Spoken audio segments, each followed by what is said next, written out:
Greetings, aspirants. Welcome back to Daily Current Affairs Analysis by Civic Center IAS, where we shall discuss important relevant articles from the UPSC CSE prelims perspective. Displayed are the articles which we are going to discuss today. Well, let's begin. The first article says that amid growing concerns over how to develop regulatory oversight of artificial intelligence without stifling the AI ecosystem, the global leaders are set to gather in Paris on February 10 for a two-day AI Action Summit. And this builds on an AI Safety Summit held in Britain in Bletchley Park in the year 2023 and a smaller meeting in Seoul in the year 2024. Now, in this context, let's know what is the Paris AI Summit and why it is so significant. See, this initiative was launched by French President Emmanuel Macron with an objective of focusing on global AI governance, innovation, and ensuring AI serves the larger public interest. And also, it addresses the concentration of AI power in a few major companies, for example, Microsoft, Alphabet, Amazon, Meta, etc. And significantly, it is co-chaired by the Indian Prime Minister Narendra Modi, along with the other stakeholders includes like the governments, businesses, civil society, researchers, artists and journalists, etc. Know that this event begins on February 10 with the forums, roundtables and presentations, and on February 11 the spotlight shifts to the Summit of Heads of the State and Government, which will be held at the iconic Grand Palaces in the Paris. But why is the summit so significant? See, Europe is grappling with some serious challenges in the AI space. According to a report, the Europe lags behind the US and China due to the regulatory hurdles and slower innovation, and this summit is Europe's chance to step up and strengthen its position in the global AI landscape. But the geopolitical context makes the things even more interesting. On one hand, the United States has announced the ambitious Stargate project with a $500 billion investment in the AI infrastructure. And on the other hand, China is surging ahead with the rapid advancements in AI with companies like the DeepSeek and Alibaba unveiling cutting-edge AI models. And the summit provides a platform to discuss how these developments impact the global dynamics. Well, moving to the next article, it says that a new study finds microplastics can block the flow of blood in the brains of mice. And the study comes on the heels of other research showing for the first time that microplastics can lodge in human brains too. Well, in this context, let's talk about the microplastics. So, what exactly are those microplastics? See, know that these are the small plastic particles formed by the degradation of larger plastics. For instance, they can originate from the two main sources. First is a direct source, such as the breakdown of larger plastic items, and the other is the indirect sources like the personal protective equipment. You might be surprised to learn that items such as face masks even made from the polypropylene are significant contributors to the microplastics. Moving on, let's talk about the presence of microplastics in our environment. Unfortunately, these plastics are everywhere. For example, studies have found them in the marine species, drinking water and even everyday foods like the salt, honey and seafood, etc. But that's not all. Did you know that we are also exposed to microplastics through the air we breathe? Well, now let's dive into how microplastics impact the human health. To start with, research shows that micro and nanoparticles can absorb and distribute themselves to the vital organs. For instance, they have been detected in the liver, spleen, heart, lungs, kidneys, and even the brain. Yes, they cross the blood-brain barrier too.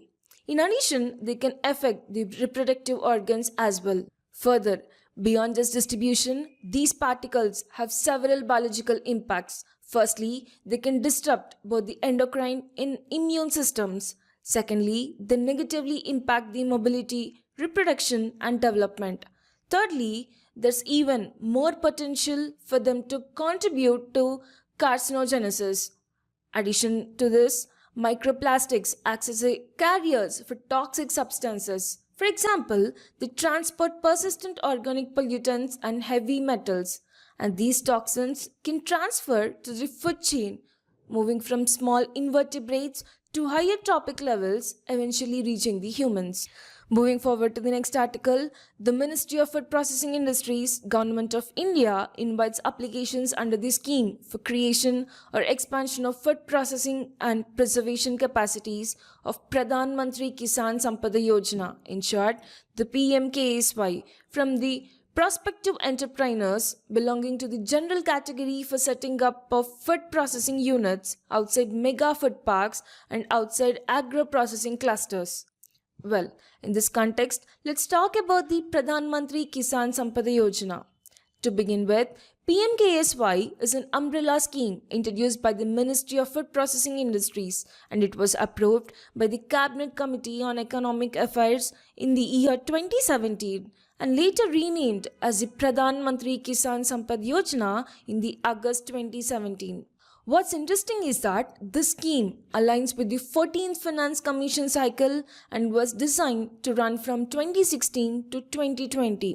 Now let's see why the scheme is so important.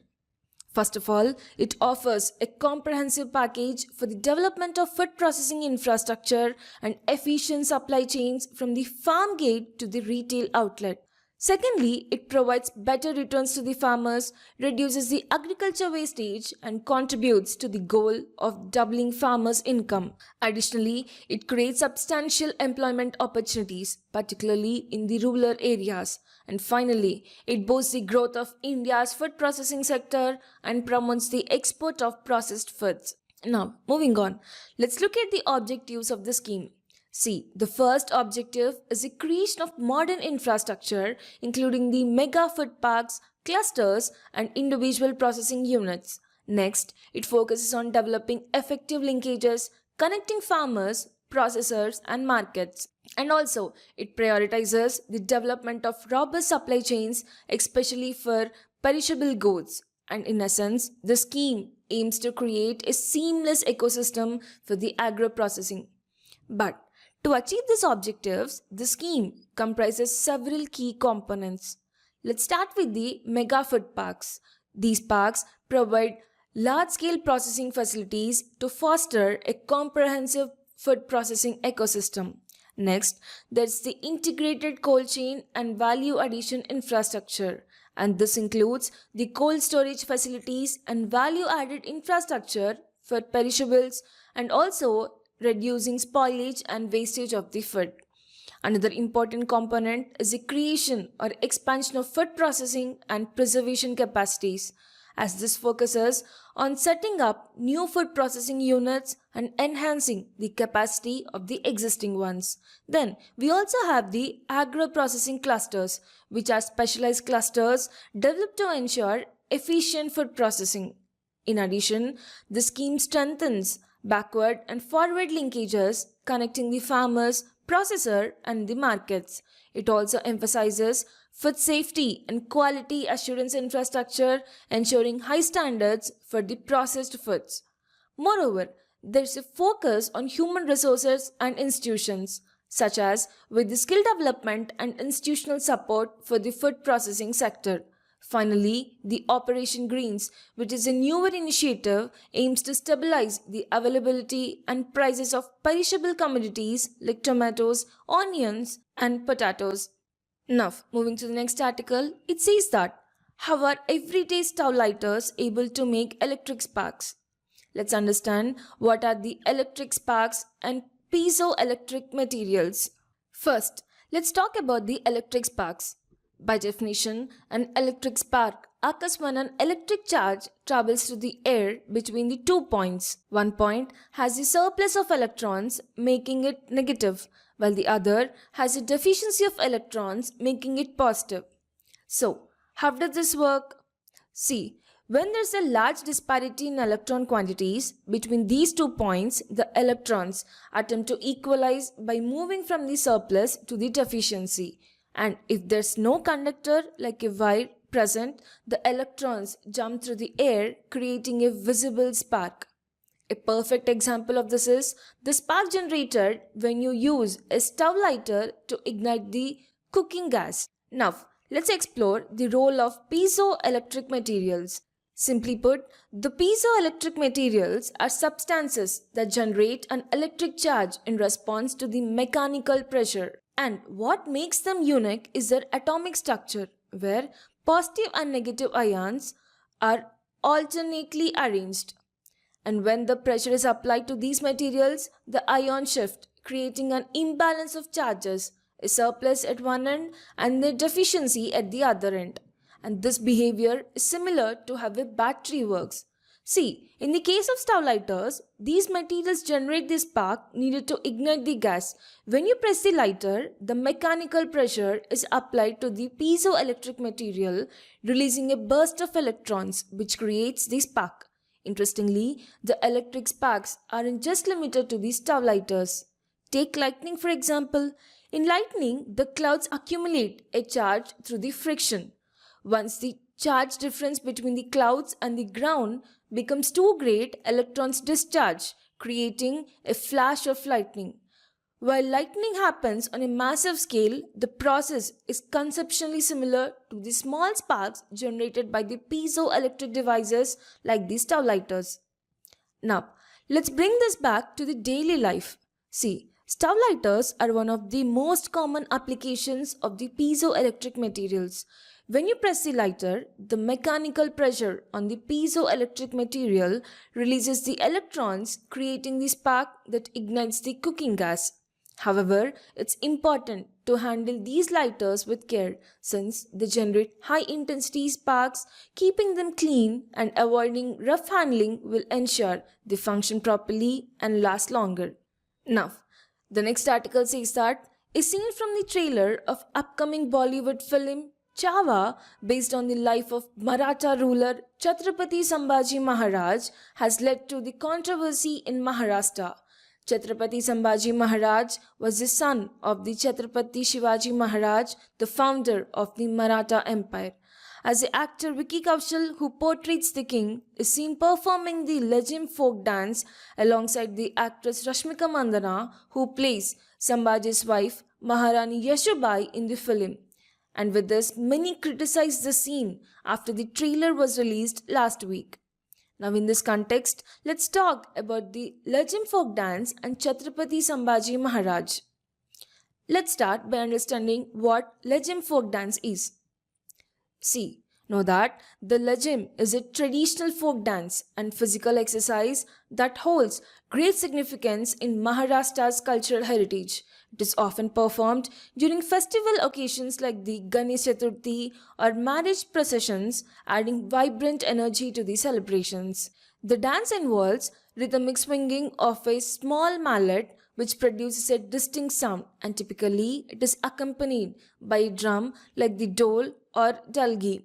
Moreover, the movements in legend are vigorous and energetic, including stepping, squatting and jumping, all synchronized to the drum beat. And this makes it not only a cultural expression but also an excellent form of physical exercise. Now let's talk about the historical significance of legend. See, deeply rooted in the Maratha culture, legend has been a part of community gatherings and celebrations for centuries. Its unique combination of physical fitness and cultural expression has made it an integral part of Maharashtra's heritage. Over the years, the dance has played a role in promoting the physical well-being while perceiving the traditions of the Maratha community. Now, let's shift our focus to the man at the heart of the story, that is the Chhatrapati Sambhaji Maharaj. Born in the year 1657, Sambhaji Maharaj was the eldest son of the Chhatrapati Shivaji Maharaj, the founder of Maratha Empire. After Shivaji's passing, Sambhaji ascended to the throne in the year 1681, following a succession conflict with his half-brother Rajaram. Significantly, as a ruler, Sambhaji Maharaj was a pivotal figure in defending Maratha sovereignty, especially against the Mughal Empire under the Emperor Aurangzeb, as he played a critical role in Maratha resistance, showcasing exceptional military acumen and leadership. But unfortunately, in 1689, Sambhaji Maharaj was captured by the Mughals and subjected to brutal torture before being executed. Despite this tragedy, his courage and defense left an inedible mark on the Maratha history. But Sambhaji Maharaj's legacy lives on as a symbol of courage and resistance. Although his reign was short-lived, his efforts to safeguard Maratha interest in the Deccan region are still celebrated today, and he is remembered for his bravery, military leadership, and unwavering commitment to the Maratha sovereignty. To this day, Sambhaji Maharaj is revered not only in Maharashtra but across India for his contributions to the Maratha Empire. Now, moving forward, the next article says that Uttarakhand Chief Minister Pushkar Singh Dhami on Monday officially rolled out the Uniform Civil Code for all the residents of the state except the scheduled tribes and natives who have migrated out of the state. With this, Uttarakhand has become the first Indian state to implement the UCC post-independence.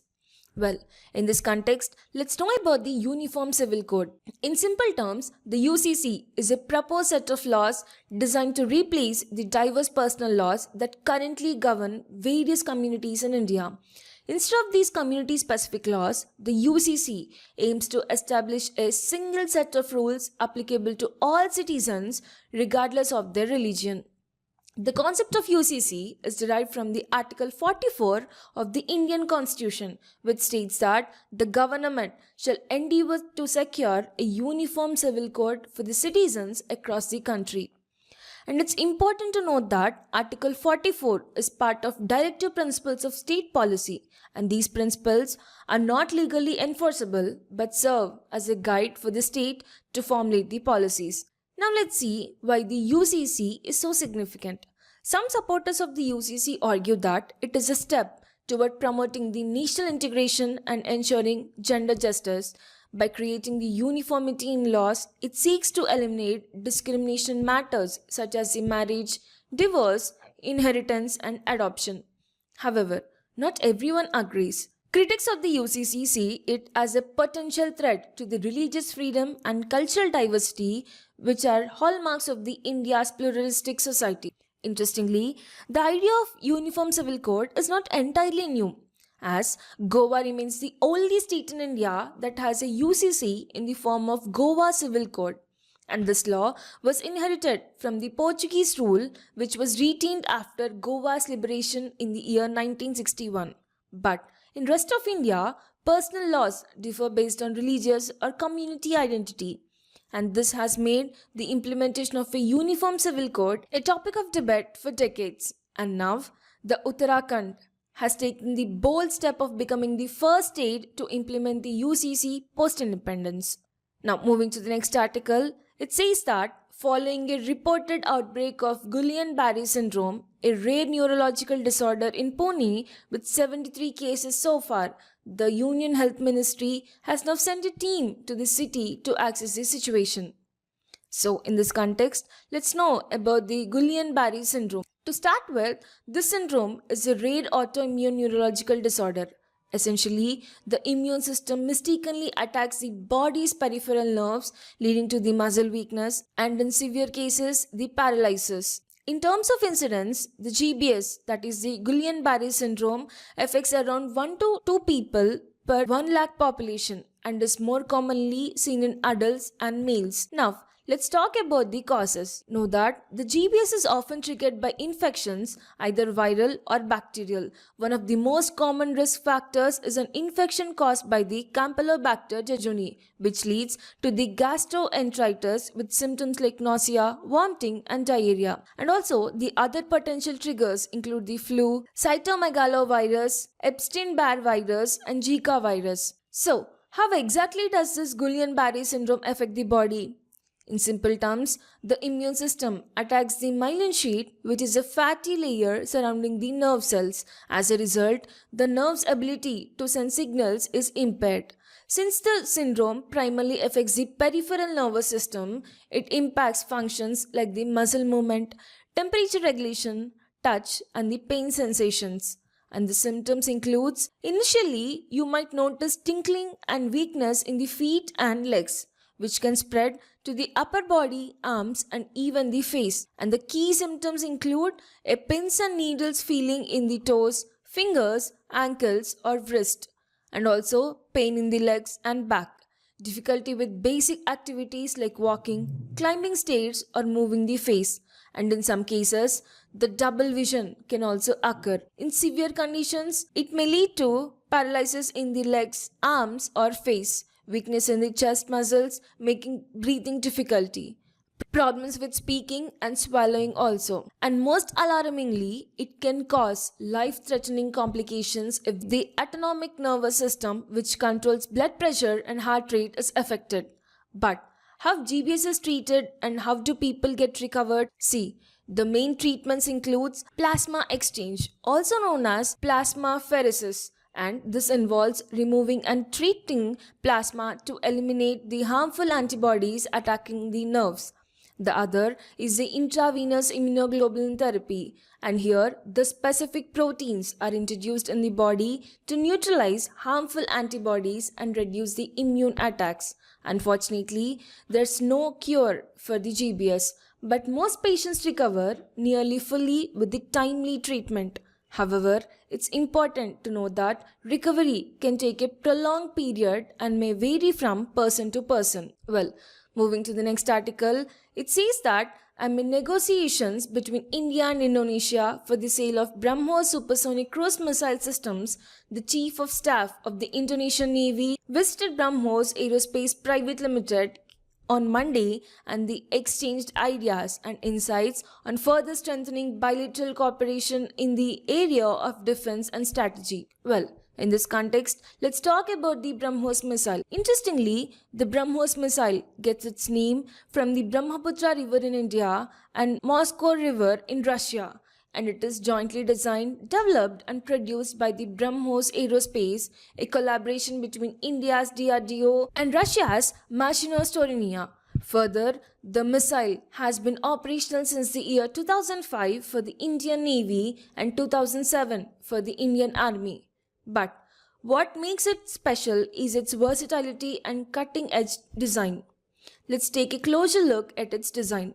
See, the BrahMos is a two-stage missile. The first stage is powered by a solid propellant booster which gives it initial thrust, and the second stage is a liquid ramjet engine which allows it to achieve supersonic speeds. What's more is that the BrahMos is a standoff range weapon, meaning it can be launched from a safe distance, allowing attackers to evade the defensive fire. Initially designed with a range of 290 kilometers, newer versions have extended ranges up to 400 kilometers, with even more advanced versions under development that could exceed 1000 kilometers and reach the speeds of the Mach 5. Now, let's talk about the deployment and various versions of BrahMos missile.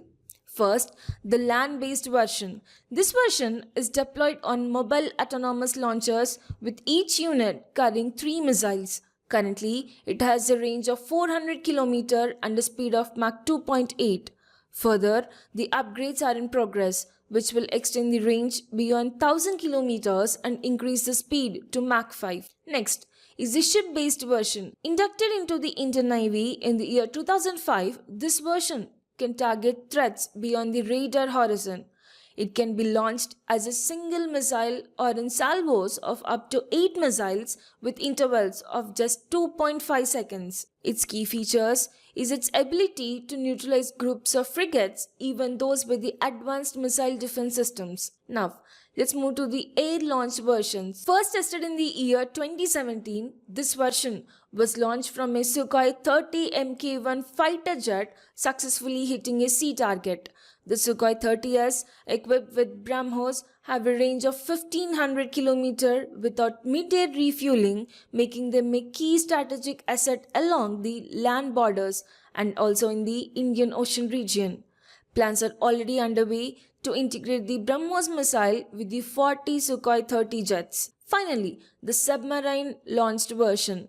This version is stored in canisters and launched vertically from the depths of up to 50 meters below the water. In the year 2013, it was successfully tested from a submerged platform of Vishakhapatnam, showcasing its underwater capability. Moving to the last article of the day, it says that an elephant has been camera trapped in India's easternmost tiger reserve after 12 years, fueling conservation hopes. Officials manning the 1985 square kilometers, the Namdapha National Park and Tiger Reserve in Chenglang district of Arunachal Pradesh said an adult male elephant was recorded in the Katan region of Namdapha's northwestern part.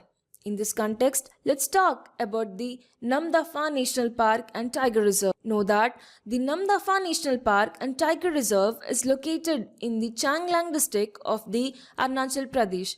Geographically, it is surrounded by the Myanmar to the southeast, making it critical region for the conservation. Additionally, the park shares boundaries with the Kamlang Wildlife Sanctuary in the Lohit district and Nampong Forest Division within the same Changlang district.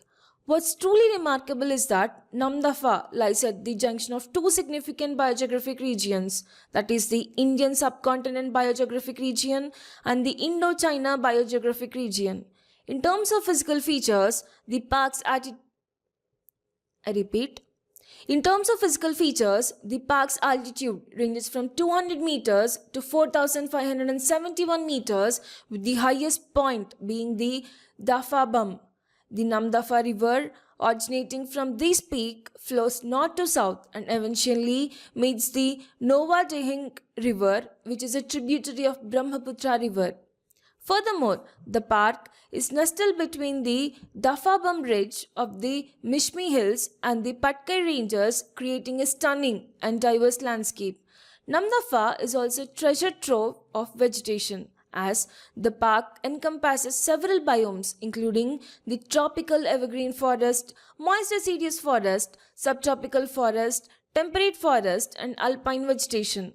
Moreover, its floral diversity is unmatched, with over 150 timber species. Notable among these are Pinus mercosi and Abies delalvi, both of which are unique to Namdapha. Adding to its significance, the park is home to the rare and endangered orchid blue vanda and also the medicinal plant Mishmi tita, which local tribes use to treat various diseases. Now, let's move on to the incredible wildlife that makes Namdapha truly special. When it comes to big cats, Namdapha is one of a kind. It is the only park in world to house all four species of big cats: the tiger, the leopard, the snow leopard and the clouded leopard. In addition to the big cats, Namdapha is home to a variety of primates including the highly endangered Hullo gibbons, that is the India's only ape species. Other notable species found in the park include black bears, Indian bison and pigtail macaws. The park also shelters several species of deer, reptiles and arboreal animals, making it a hotspot of biodiversity. Well, this concludes our today's current affairs analysis, and we'll be back tomorrow with other updates. Thank you.